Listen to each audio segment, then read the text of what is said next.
As soon as Leah unzipped the dress, Deborah shut herself in the dressing room and took off the cursed garment. She pulled on her jeans and t-shirt and hung up her ugly dress. "I'll take this one," said Deborah to the salesgirl. The salesgirl blushed and didn't look at Deborah during the entire time she rung the sale. Deborah could hardly wait to get away. When the transaction was finished, Deborah took her new dress and walked out of the store without waiting for Leah. When Leah caught up, she said, "If I have any more incidents to send to 17th Tragic Proms, I, Alison Murphy, will hold you personally responsible." Leah just laughed. "Don't be so dramatic, Alison."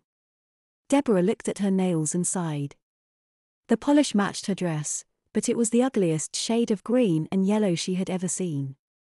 "I look like a freaking dandelion," she said. "And I really thank you for doing this for me, especially since your outfit didn't work out," said Leah. Her gorgeous red dress made her look almost heavenly. Deborah tried not to be too angry since she knew Leah had never got to be the hot friend with Alison around. Going to prom dresses in the outfit she was wearing would only be a little embarrassing. Every dress at her previous high school's prom had to have been as hilarious as looking at her mother's prom pictures had been to her. Who knew?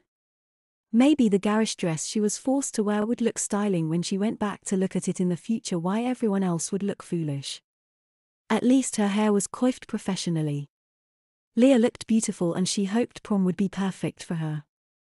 That was the only reason she had gone along with being dressed like a lawn pest. "Do I look okay?" asked Leah. "You look lovely," Deborah said. "You look really good too," said Leah, "and don't worry your pull-up isn't showing since you are zipped up. Don't mention that when our dates get here." As soon as the words left her mouth, the doorbell rang. "Ooh, someone's here," said Leah and walked to the door. She opened it and a man stood at the door.